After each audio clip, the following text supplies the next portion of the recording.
31वें श्लोक की संक्रांति टीका चल रही थी। थोड़ा शंका समाधान है। ननु आत्मनो अनादित्व निर्गुणत्व न च कारण गुण नाश द्वार नाश असंभवे अपि घटादिवत् परतो व वायुवत् स्वतो व नाश स्यात् इत्याशंकायां माह। आत्मा जो है अनादि है, निर्गुण है, इसलिए कारणगत गुणों का नाश से कार्य और कार्यगत गुण का नाश भले ना हो।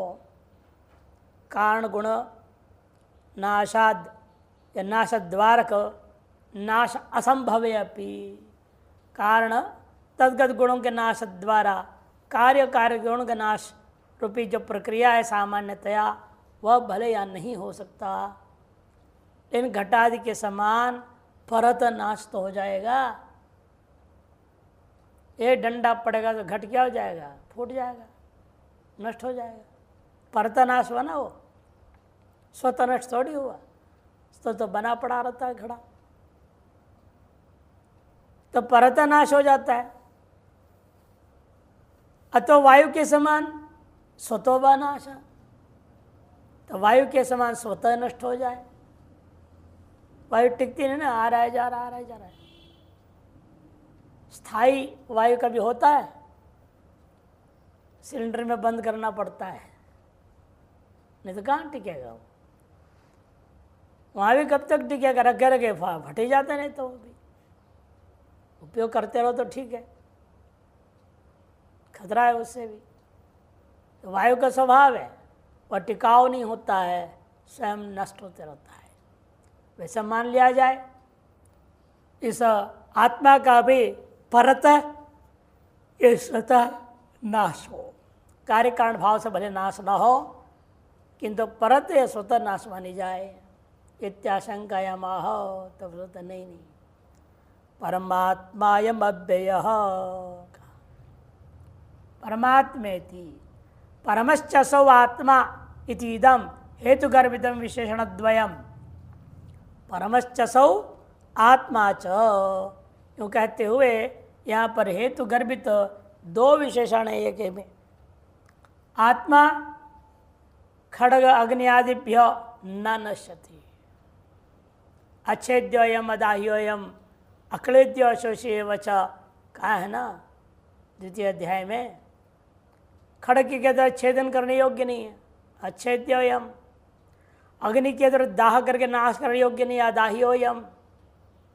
भिगा भिगा करके नष्ट कर दो, सड़ा दो जल से, वो भी नहीं है। अक्लेद्योयम, हवा से सुखा के नष्ट कर दो, अशोष्येव च, सुखा करके भी नष्ट कर नहीं कर सकते। आत्मा तो खड्ग अग्नि जल वायु आदि साधनों से नष्ट करने योग्य नहीं है। परमत्वात्, क्योंकि वह परम है। परम है मैंने निरतिशय हो, निरतिशय सति क्षय शून्यतम परमत्वम। परम का लक्षण क्या बताया था? निरतिशय सति क्षय शून्यतम परमत्वम। जो निरतिशय, जो सातिशय होता है वो विनाशी होते हैं। जो निरतिशय तारतम्य से रहित है, अपरा है, पराकाष्ठ है, वो उसका कभी नाश नहीं हो सकता। इसलिए परमत्वात् हेतु दे दिया। यन्यम तन्य में था देह, अनुमान हो गया। इसलिए आत्मा खड्ग अग्नि आदिभ्यो न नश्यति, परमत्वाद यन्यम तन्यम यथा देह। देह कैसा है? सातिशय है, ये परम नहीं है, ये सातिशय है। अतएव क्षय शून्य नहीं है, क्षय वाला है। विपरीत दृष्टांत दिया, इसका तो व्यतिरेक दृष्टांत। यन्यम तन्यम यथा देह। या आत्मा के लिए कोई दूसरा दृष्टांत हो नहीं सकता, या आत्मा ही एकमेव अद्वितीय, दूसरा कहाँ से दृष्टांत आएगा? दृष्टांत के लिए सादृश्यता चाहिए ना। आत्मा के सदृश संसार में कोई दूसरा है ही नहीं, इस सादृश्यता पूर्वक दृष्टांत नहीं दे सकते, तो व्यतिरिक्त दृष्टांत। परमत के अनुसार दृष्टांत दिया भी जाता है तो आकाश वो दृष्टांत दे देता है। अपने मत में तो कोई दूसरा दृष्टांत हो नहीं सकता। इन परमत दृष्टिया देना है तो हम आकाश को दृष्टांत दे देंगे, परमाणुवत दृष्टांत दे देंगे। परमत्वायति इति परमत्वम अव्यक्तादपि निर्वत्वेन अतिसूक्ष्मता परमत्वम इतना ही नहीं, अव्यक्तादपि निर्वयत्वेन अतिसूक्ष्मता। जिसको अव्यक्त बोलते हैं वो लोग मूल प्रकृति कारणभूत वस्तु, उसकी अपेक्षा से भी यह अति सूक्ष्म है। निर्वयत्वेन निरतिशय महत्तंच, निर्वय होने के नाते अति सूक्ष्म भी है और निरतिशय महत् परिमाण वाला है। तस्मात् नाशयितुर अविषय इत्यर्थ। जितने भी संसार में नाश करने वाले हैं उनमें से किसी का भी विषय नहीं होता। आत्मत्वात् स्वतः नाश रहिता, और आत्मा के कारण से इसे परत नाश तो नहीं हो सका तो स्वतः नाश माना जाए, कहते वो भी नहीं हो सकता। स्वतः नाश रहित आत्मत्वम प्रत्यक्तम अहम प्रत्यार्थ तथा सर्वावस्थासु सर्वदा सर्वैर अहम अस्मिति आत्मसत्य अनुभूय मनत्वात्। नाश रहित क्यों नहीं है? ये आत्मत्वादेव, उसका नाश नहीं होता। और आत्मत्व कौन सी आत्मत्व लेना है यहाँ? प्रत्यक्तम, जो प्रत्यक आत्मा है, जो आपका अपना स्वरूप है। अहम प्रत्यार्थता, अहम प्रत्यक का जो विषय, जो हमेशा बाकी कुछ हो या ना हो अहम अहम अहम बना रहता है। इसी को बौद्धों ने आलय विज्ञान नाम से रख दिया। आलय में आश्रय है वो, उसी पर आधारित अन्य विज्ञान चलते रहते हैं। अन्य विज्ञानों का नाम क्षणिक विज्ञान कर दिया। आलय विज्ञान धारा पर क्षणिक विज्ञान की धारा निरंतर चलती रहती है, लेकिन दोनों ही धारा कहकर गड़बड़ हो गया, दोनों नित्य हो गए। नदी दृष्टांत देते हैं, नदी में नीचे की धारा जो है जलधारा कैसे शांत लगातार चलते रहता है, इन ऊपर वाला उछलते रहता है, तरंग होता है। इसी प्रकार से आलय विज्ञान धारा है, निरंतर चल रहा है, और उसके ऊपर जो है क्षण विज्ञान धारा, घटक ज्ञान, कपटक ज्ञान, मठक ज्ञान, अलग अलग ज्ञान होता है, जागृत स्वप्न सुषुप्त ज्ञान निरंतर चल रहा है, ऐसे मानते हैं। लेकिन दोनों को धारा और क्षणिक कह करके गड़बड़ कर दिया। अनित्यत्वा जा हमारे वो नहीं है, यहाँ पे निरंतर क्या हो रहा है? सर्वावस्थासु, सभी अवस्थाओं में, सर्वदा सर्वैर, सभी सभी काल में, सभी देश में, सभी अवस्थाओं में, सभी के द्वारा अहम अस्मिति आत्मसत्ता अनुभूय महत्वात्, हम मैं हूँ, इस प्रकार की आत्मसत्ता सबको अनुभव में आ रहा है। उसी को लेकर आदमी भ्रमित हो जाता है। मैं हूँ जो चल रहा है उसको अपने शरीर में ले लेता है और सोच रहा है मैं ना हूँ, ऐसा कभी ना होवे। मान भुवम न भूया समेव, मैं ना हूँ ऐसा कदाचित भी न होवे। लेकिन किस पर अध्यारोप करके बोल रहा है? वो शरीर को। नाशवान में कल्पना करता है और दुखी होना पड़ता है। और अविनाशी आत्मा को समझ रहा है मैं सदा रहूं, ये कहने की जरूरत ही नहीं, वो सदा रहता ही है, उसको मैं सदा रहा हूँ, मैं कभी ना हूँ ऐसा ना हो, ये कहने की जरूरत क्या है? स्पष्ट है, ऐसा कहने वाला शरीर के साथ तादात्म्य करके व्यवहार कर रहा है। मरण भय है, मरण भय से अपने आप को निकालने के लिए सोच रहा है मैं ना हूँ, ऐसा कभी ना होवे। इन वास्तव में कभी ऐसा होता ही नहीं कि आप नहीं हैं, और आप सदा ही रहने वाले हो। बुद्ध्यादिषु स्थूलांतेषु प्रतिक्षणम विपरीत भावं गतेषु सत्सु अपि। बुद्ध्यादि स्थूल पर्यंत प्रत्येक वस्तु प्रतिक्षण विपरीत भाव को प्राप्त होते पर भी यस्मादेवं तस्माद् निरवयव, जिसलिए ऐसा है इसलिए हम मानते हैं उस आत्मा को निरवयव, निराकारो, नित्यो, निष्क्रिय, परिपूर्णश्चयम् आत्मा शरीरस्थोपि कौन्तेय। श्लोक पहुँच गए। इसलिए मैं मानते हैं कि आत्मा कैसा है? निरवय है, निराकार है, नित्य है, निष्क्रिय है, परिपूर्ण है यह आत्मा। भले आप किसी भी उपाधि में देख लो, शरीरस्थो अपि, अपि कहने से सर्वोपाधियों को ले लेना।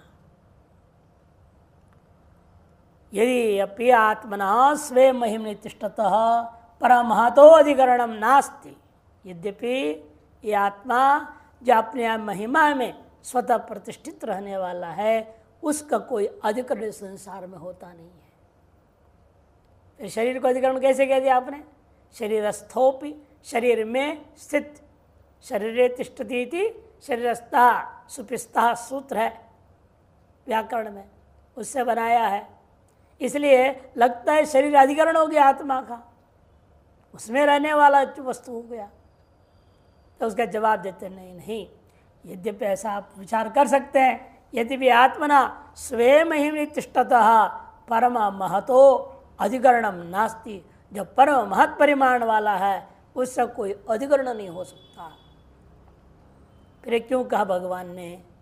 तथापि शरीरेष्वेव आत्मोपलब्धिर दर्शनात्, कि शरीर में ही हम अपने आत्मा का अनुभूति कर पाते हैं।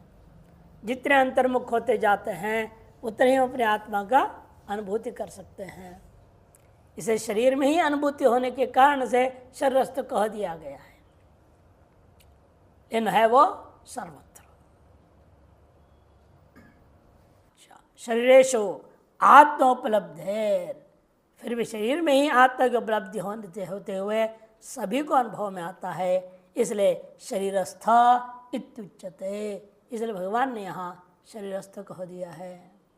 ब्रह्मादिस्तों पर्यंत शरीरेषु घटादिषु आकाशवत् वर्तमानोऽपि आत्मा, इसलिए ब्रह्मा से लेकर कीट पर्यंत और घटपटादि सारे जड़ पदार्थों में भी जिस प्रकार से आकाश व्यापक होकर रहता है, उसी प्रकार से अयम आत्मा भी स्वयं में आत्मा भी तेषु प्रवृत्तेषु अपि, उन सभी होंगे प्रवृत्ति निवृत्ति रूपा क्रियाकलाप को होते हुए भी पुण्य अपुण्य लक्षण कर्म यत्किंचित न करती, पुण्य पुण्यात्मक कर्म जो भी इन शरीरों में रहने वाले सभी से हो रहा हो, तो भी उससे वह कुछ भी संबंध न होने से न किंचित करोति, वो कुछ भी करता नहीं है।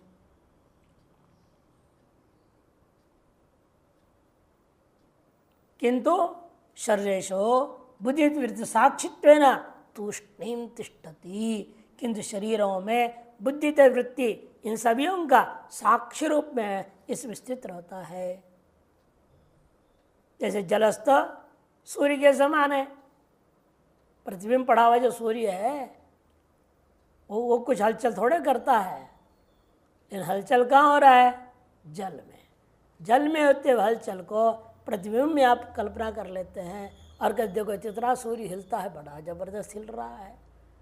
अरे सूर्य थोड़ी हिलता है, लेकिन व्यवहार ऐसा हो जाता है। औपाधिक क्रियाकलाप को लेकर के उपहित में कह दिया जाता है। उसी प्रकार से शरीर मन बुद्धि अहंकार आदि सकल इंद्रियों का क्रियाकलाप को हम आत्मा में अध्यारोप कर लेते हैं और कहते हैं आत्मा करता है, वास्तव में न करोति, यह आत्मा वास्तव कुछ भी नहीं करता, जो साक्षी रूपेण चुपचाप बैठा हुआ है। अन्यो अभिचाकशीति, दूसरा कैसा है वो ईश्वर? अनष्टन, किसी प्रकार का भोग उपभोग न करते हुए चुपचाप देखते रहता है। एक देखने वाला है, एक दूसरा मूर्ख अपने आप को करने वाला मान रहा है, दो बन गया है वो एक, वो एक ही दो हो गया है। एक जिसने मान लिया मैं करता हूँ, वो जीव नाम से कहा जा रहा है, और उसका जो बिंब है, बिंब प्रतिबिंब दोनों में ये अंतर है। प्रतिबिंब में आपने अध्यारोप कर दिया है, उसमें कर्तृत्वादि होने से जीवात्मा कहा जाता है, और जो बिंब है उसमें कर्तृभुक्त न होने से उसको ईश्वर कहते हैं। वह दोनों ही आपके ही शरीर के अंदर एक सोपाधिक निरुपाधिक रूपेण अंतर्यामी रूपेण दूसरा विद्यमान है। अतः कहा द्वा सुपूर्णा सुविजा सखाया समानम वृक्षम परिशस्व जाते कहा गया था। वायुना चलत्सु वृक्षेषु तत्स्था आकाश न किंचित चेष्टते, वायु के द्वारा सारा वृक्ष को हिला दिया जाए तो वृक्षावचिन जो आकाश है इन बात तो ये आकाश हिलता डुलता नहीं है, वैसे का वैसे रहता है। न किंचित तिष्ठते, ठीक उसी प्रकार से निरवय से परिपूर्ण से चलना संभवात इत्यर्थ। जो निर्वय है, परिपूर्ण है, उसमें अंदर चलादि क्रिया हो ही नहीं सकती। अतः कोई भी कर्म हो, वैदिक हो, स्मार्थ हो, लौकिक हो, किसी प्रकार का भी कर्म हो, आत्मा तो कभी करता ही नहीं है। वृक्षैव स्तब्धो दिवि तिष्ठति इति श्रुत है, श्रुति प्रमाण है। वृक्ष के समान स्तब्ध होकर के इस द्युलोक में वह प्रतिष्ठित है। ननु कूटस्थस्य आत्मना स्वतः कर्म करण भावे अपि, कूटस्थ आत्मा में स्वतः कर्म के करणत्व का कर्तृत्व न होने पर भी देहे तिष्ठत तत्संयोगाद, देह में स्थित है ना, देह का संयोग से देहेंद्रिय आदि विक्रियमाण ही कर्म भी देहेंद्रिय के द्वारा किए जाने कर्मों के साथ वो भी लेपायमान हो जाएगा। लेप स्यात् तत्संयोगी च पंचमः, कहा भी गए तत्संयोगी च पंचमः, इन सब का संयोगी जो है वो पांचवा है। यानी वो भी जैसे वहाँ दृष्टांत तो अलग दे रहे हैं, जैसे 4 प्रकार के महापातक गण आ गया, छांदोग्य परिषद में आया था ना, 4 प्रकार के महापातक है, उनके साथ 5वां ये संबंध रखा है। कौन? पंचाग्नि उपासना करने वाला। तो भी उनके संबंध होने पर भी उनके साथ कोई संस्पर्श नहीं होता। जैसा संग वैसा रंग, जैसा संग करोगे वैसा रंग चढ़ेगा ना। संग गलत करोगे तो गलत रंग चढ़ेगा। आप वहाँ पर दारू पीने वाला है, गुरुतल्प के साथ संबंध करने वाला है, ऐसे से गिना ना महापातक व 4, उन 4 के साथ संग करने महापापियों का जो संग करेगा, थोड़ा बहुत पाप संबंध तो उसके साथ भी आ ही जाएगा। तब वहाँ पर पंचाग्नि उपासना की प्रशंसा में ही कहा, इन पंचाग्नि उपासक ऐसे 4 घटिया प्रकार के महापापियों के साथ संबंध भी रखता है, तो उसके दोष से कोई ग्रह संबद्ध नहीं होता। ठीक उसी प्रकार से यहाँ पर पूर्व में कह चुके पद्म पत्र में वाम भसा, जैसे कमल का पत्ता जल में रहते हुए भी जल का कोई संस्पर्श नहीं होता, उसी पर आत्मा इस शरीर में रहते हुए इंद्रियों को प्रकाश देता हुआ भी इनके कर्मादियों से लेपायमान नहीं होता। यदि पाप कर्तरसा स्थिति मात्रेण अकर्तृ पापलेप प्राप्ति स्मर्यते, इन पापकर्ता के द्वारा स्थिति मात्र से अकर्ता को भी पापलेप की प्राप्ति स्मृतिकारों ने कहा है। तन्यायन अत्रापि स्यात्, उसी न्याय से यहाँ भी हो सकता है। इति आशंकायाम न लिप्यते, जवाब दिया न इति तत्संयोगी थी, क्योंकि वास्तव में संयोग होता ही नहीं है। संगित्व से पापलेप आपत्ति है, तो हो संगित्व ही पापलेप के प्रति कारण है। पापलेप का आपत्ति के प्रति मूल कारण ये है वह संगी होना। यानी संगी नहीं होता, यह असंगी है। तत्र श्रूयमाणत्वात्, उस स्मृति जो आपने बनाया सुनाया है, उस स्मृति में पापलेप का कारण संगित वर्णन किया गया है। तत्संगिनः पापलेप संभवेत, इसे जो इसका संगी होगा उसे पापलेप तो अवश्य होगा। न तो असंयोगिनो, और जो असंयोगी है असंबद्ध है उसका तो पापलेप नहीं होगा ना। दूरवर्तिनः, जैसे दूर में रहने वाला है, कीचड़ में पैर रखोगे तो कीचड़ का संबंध जरूर होगा, उसका लेपायमान हो ही जाओगे। लेकिन जब दूर से देख रहे हो कि आपके ऊपर कीचड़ लिप जाएगा, आप दूर से देखने वाले हो केवल। गंगा जो बहने वाले बह रहे हैं और आप देख रहे हैं, आप बह थोड़ी जाएंगे, आप देखने वाले हो, बहने वाले बह रहे हैं, उस दृश्य का आनंद लो। नहीं, तैरने वाले तैर रहे हैं, उस दृश्य का भी आनंद लो। जड़ चेतन सब जा रहा है। 2016 के बाढ़ में हम लोग देखे हैं ना कितना गजब था, बड़े बड़े चीजें।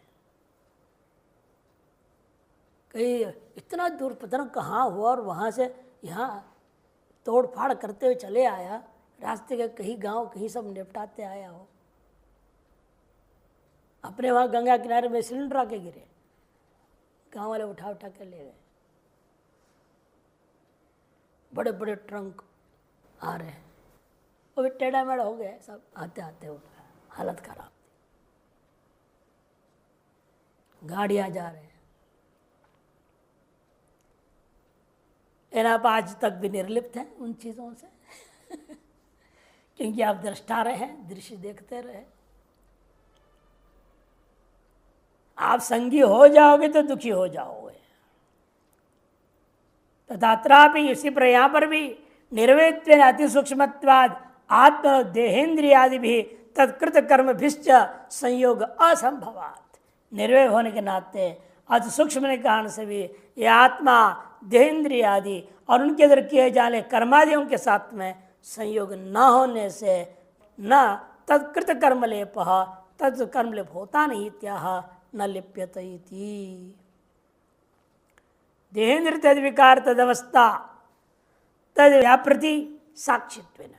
देहेन्द्रियादि उनके विकार, उनकी अवस्था और उनके व्यापार, इन सब का साक्षी होने से अविक्रिय आत्मना स्थित आत्मा अविक्रिय रूपेण स्थित जो आत्मा है स्वयं असंगत्वात् स्वयं असंग रूप है, अतः न तत्कृत कर्म भी लिप्यते, इसलिए देहादिकृत कर्मों से वो लिप्त नहीं होता।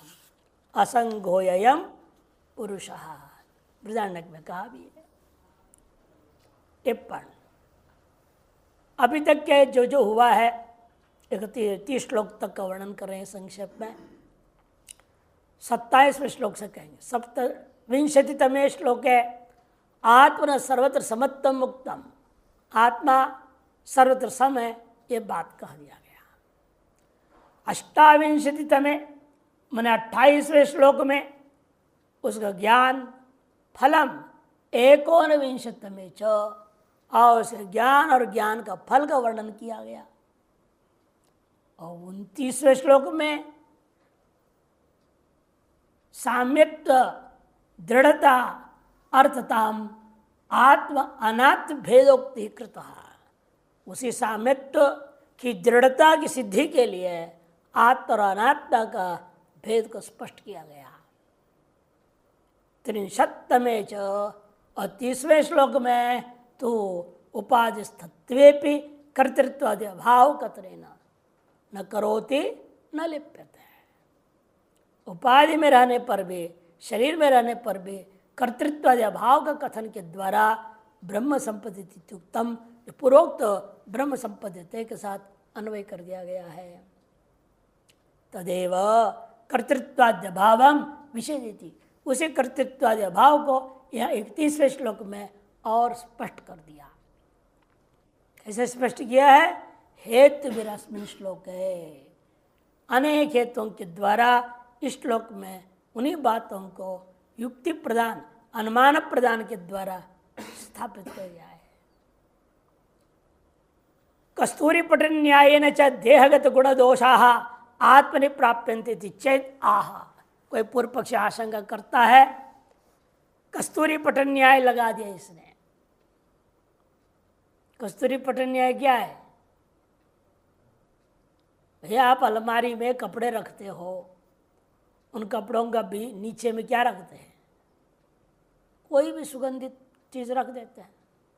आजकल तो अनेकों चीज़ें आ रहे हैं, सैंडलवुड पाउडर का भी पैकेट आता, रख दो, पूरा आप कपड़ों में चंदन का सुगंध हो जाएगा। गुलाब की चीज़ें रख दो, अनेकों इस तरह चीज़ें आता है। जैसे फिनाइल की गोली रख देते हैं, कीड़े भी ना पड़े, उससे फिनाइल का ही गंध हो जाता है पूरे पेड़ में। पुस्तक जितने जो भी रखो, आप कपड़ा रखो, पुस्तक रखो, कुछ भी रखो, सब में उसका सुगंध फैल जाता है। उसका कस्तूरी पटन न्याय। पट बने कपड़े, आपने कस्तूरी रख दिया है और कस्तूरी का सुगंध जो है हर एक कपड़े में चला जाता, नीचे से ऊपर तक सब कपड़े।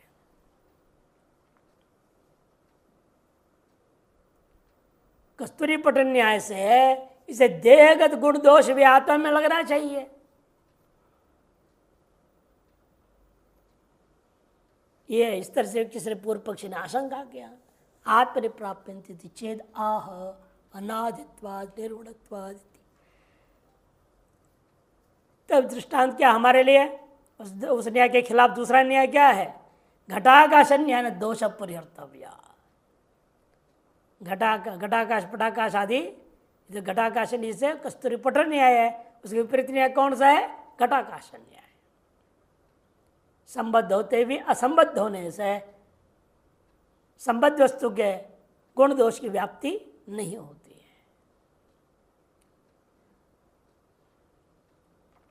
निर्वैत्वाद अनादि ही यद साव्यम तत्कार्यम तत्सादि, कि जो साव्य होता है वो कार्य होता है, वो साध्य होता है। अयम तो न तथा, ये और ये आत्मा ऐसा नहीं है, ये इसका अभिप्राय है। अनुमान मतर दर्शितम, अनुमान दर्शाया अयम आत्मा अव्यय निर्गुणत्वाद अनादित्वाच्च यन्यम तन्यम यथा घटादय। यह आत्मा कैसा है? अव्यय है। क्यों? निर्गुण होने से, अनादि होने से, दो हेतु। यन्यम तन्यम यथा घटादय। जो ऐसा नहीं है वो वैसा नहीं है, जैसे कि घटादि। अर्थात जो निर्गुण नहीं है, जो अनादि नहीं है, वह अव्यय भी नहीं है, जैसे घटादि इसका व्यय हो जाता है। इसलिए अविनाशी वारयम आत्मा अनुच्छित धर्मा वृदान उपनिषद श्रुत है। निर्गुणत्वम का अर्थ निर्धर्मगत्वम इत्यर्थ। कौन्तेय संबोधने न ज्ञापयति। कौन्तेय संबंध से ये भी बात ज्ञापित कर दिया, मंत्री रहता कुंती पंचदेवर युष्मान प्राप्यापि न दोष लिप्ता। देखो कुंती ने जो है मंत्रों का उपयोग करते हुए 5 देवताओं से तुम 5 पुत्रों को प्राप्त कर लिया, लेकिन कोई नहीं कहता कुंती 5 पति वाली भ्रष्ट औरत है। वो कहता है कि साहब कहते उसके जैसा श्रेष्ठ कुल है ही नहीं, और उसके श्रेष्ठ औरत इसलिए है ही नहीं। ऐसे पंच पांडव जैसे महापुरुष अभिभक्त हुए, जैसे पंचदेवैर युष्मान मंत्रिर प्राप्यापि न दोषण लिप्त, दोष से लिप्त नहीं हुआ, और सदा कृष्ण भक्ति में रहती थी। और कृष्ण जब जाने के वक्त है तो पूछा क्या चाहिए, तो हमको दुख दे दो। एकमात्र वही औरत है जो वरदान में दुख मांगी है कि दुख में ही आप हमें हमेशा याद रहते हैं, इसलिए हमें दुख ही दुख दो। कोई स्वर्ग मांगा उसको स्वर्ग भेज दिया, कोई जहाँ भेजना वहाँ जाओ, सब कुछ भेज दिया भगवान ने। भागवत इसलिए यहीं से शुरू करते प्रथम अध्याय का, कि दोनों कुल से कितना पवित्र था परीक्षित, इतना श्रेष्ठ था कि मातृकुल भी श्रेष्ठ, पितृकुल भी श्रेष्ठ था। 18 अध्यायों से अधिकारी का जो पात्रता के बारे में स्पष्टीकरण किया, और 1 अध्याय केवल आचार्य का लक्षण वर्णन किया। इसे पात्र होना ये सबसे कठिन काम है। ऐसा सुयोग्य घर में जहाँ माता पिता दोनों ही आध्यात्मिक जीवन व्यतीत करते हों, मंत्र दीक्षा से दीक्षित हों, समय समय पर जो नित्य नैमित्तिक कर्मों को निरंतर करते रहते हों, नित्य संध्या कर रहे हैं, पूजा पाठ कर रहे हैं, जप कर रहे हैं, व्रत आदि कर रहे हैं, नैमित्तिक है जैसे ग्रहण आदि हुआ है ना कि नहीं। किसने कहा देखो भाई सूर्य ग्रहण होता है, चंद्र ग्रहण होता है, इसका सूतक 9 घंटे 12 घंटे पहले से लागू होते हैं, और टिकते कितने 2-4 घंटे उसके बाद खत्म ही हो जाता है। ग्रहण कितना होता है? ज़्यादा 4 घंटे का ग्रहण होता है, उससे ज़्यादा लंबा ग्रहण समय नहीं हुआ आज तक। मजाक करते समय लेने पाणी ग्रहण है, इसका सूतक तो अनंत जन्मों तक भी चल जाता है, ये खत्म होने वाला नहीं है। और कब से शुरू हुआ है? जब से भूत सवार हो गए, जवान हो गए, तब से सवार है। ये खतरनाक है ना ग्रहण। सूर्य ग्रहण, चंद्र ग्रहण तो टेम्पररी वाला मामला है, ये पानी ग्रहण तो परमानेंट मामला है।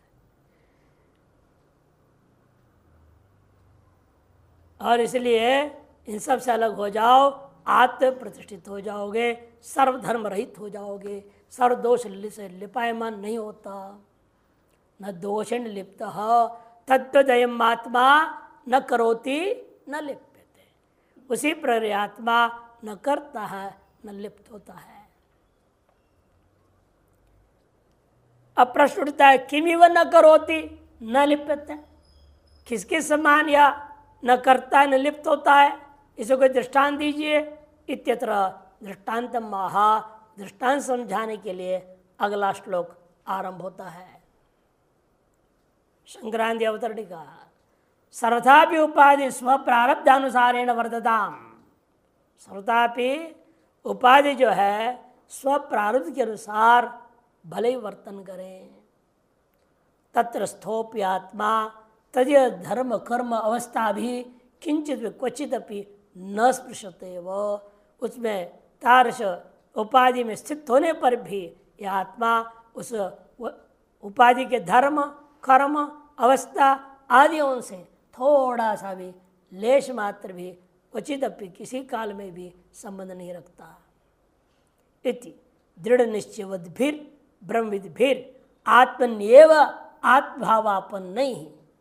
इस प्रकार के दृढ़ निश्चय वाले ब्रह्मविद्ता लोग जो अपने में ही अपने स्वरूप को चिंतन कर रहे हैं, आत्मन्येव आत्मभाव को प्राप्त हुए जो लोग हैं, उनके द्वारा स्वेशाम कर्तृत्व भोक्तृत्वादि भ्रम उत्सृज्य अपने अंदर जो अनादिकाल से चला आया हुआ कर्तृत्व भोक्तृत्व जो भ्रांति है उसको त्याग करके मौनेन सदात्मा आनंद रसास्वाद एवं क्रियताम इति सूचितुम मौनेन तिष्ठ आसीत।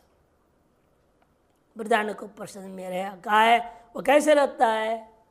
वो आंतर मौन हो जाता है, बहिर्मौन नहीं है। आंतर मौन ही कठिन है, बहिर्मौन तो आसान है। जितने घंटा चाहे उतना घंटा रोज बोलो मत, ये बहिर्मौन, वाणी का मौन, वांग मौन मात्र। लेकिन मानस मौन है बड़ा कठिन काम है।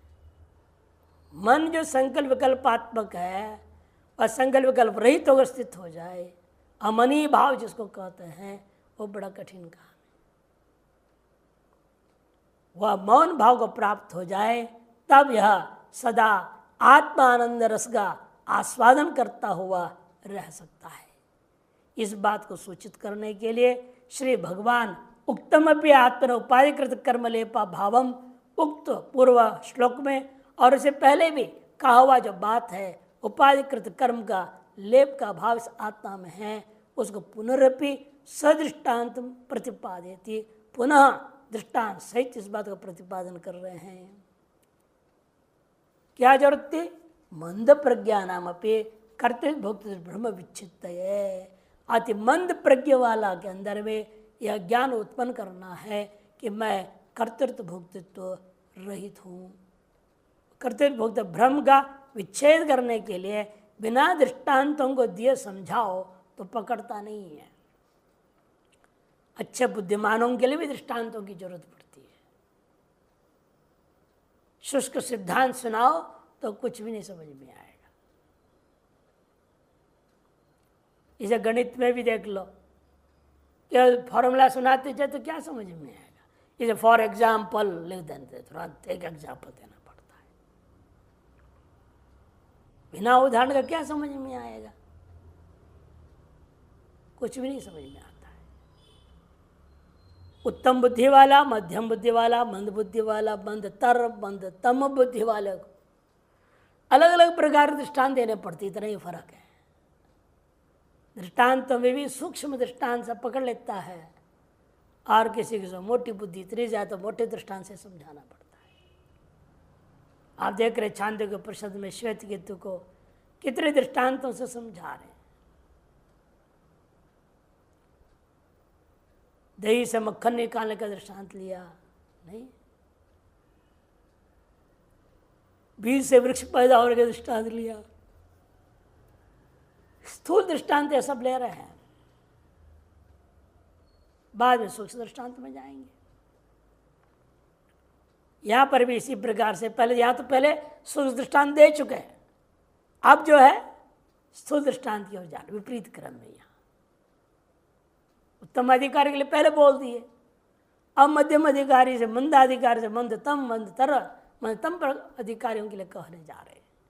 मंद प्रज्ञानम अपनी कर्तृभोक्तृ के भ्रम का विच्छित्त सदृष्टांत कथन किया जा रहा है। यथा सर्वगतम सौक्ष्म्याद आकाशम नोपलिप्यते सर्वत्रावस्थितो देहे तथा आत्मा नोपलिप्यते। यथा सर्वगतं सौक्ष्म्यादाकाशं नोपलिप्यते सर्वत्रावस्थितो देहे तथा आत्मा नोपलिप्यते। यथा आकाशम सर्वगत है, फिर भी अति सूक्ष्म होने के कारण नोपलिप्यते है, किसी से भी लिप्त नहीं होता। एवमेव तथा आत्मा सर्वत्र वसितो देहे भी, देह में भी और अन्यत्र सर्वत्र भी अवस्थित होने पर भी नोपलिप्यते, किसी से उपलिप्त संबद्ध नहीं होता, असंग ही रह जाता है। शांकर भाष्य। यथा सर्वगतम व्यापी अपि सत सौक्ष्म्यात् सूक्ष्म भावाद आकाशम, जिस प्रकार से सर्वत्र व्याप्त होने पर भी भीतर बाहर सभी वस्तुओं में व्याप्त है आकाश, फिर भी अत्यंत सूक्ष्म होने के नाते आकाशम खम नौपलिप्यते, तत्त वस्तुगत गुण दोषों से वो लिप्त नहीं होता। जो कूड़ा घर बना दिया है, आप वहां घुस नहीं सकते, आप कहें बहुत दुर्गंध है, इन आकाश मजे में अंदर रह रहा है, वहां भी आकाश है या नहीं? आकाश नहीं तो कूड़ा कहाँ डालेंगे आप? आकाश है तब तो कूड़ा जा रहा है, लेकिन आकाश उस दोष से लिप्त नहीं होता। जो गुणवान स्थल में रख दो, वहां भी देखो आकाश है। हम मंदिर में प्रवेश के बड़ा सुगंध आता है, वह चंदन अंदर लगा रखे हैं, जहाँ कोई भस्मी है कहीं कुछ है, अब अंदर घुसते बड़ा सुगंध आता है। इन आकाश को सुगंध से भी क्या लेना देना है? सकलोपाधि व्याप्त होने पर भी अति सूक्ष्म होने के नाते आकाश उनसे संबद्ध नहीं होता, न संबद्ध। एवमेव सर्वत्र अवस्थितो देहे भी, जो सर्वत्र अवस्थित आत्मा है वह देह में रहने पर भी यह आत्मा नोपलिप्यते, उपलिप्त नहीं होता, संबद्ध नहीं होता, सर्वगुण दोष से वह रहित ही रहता है।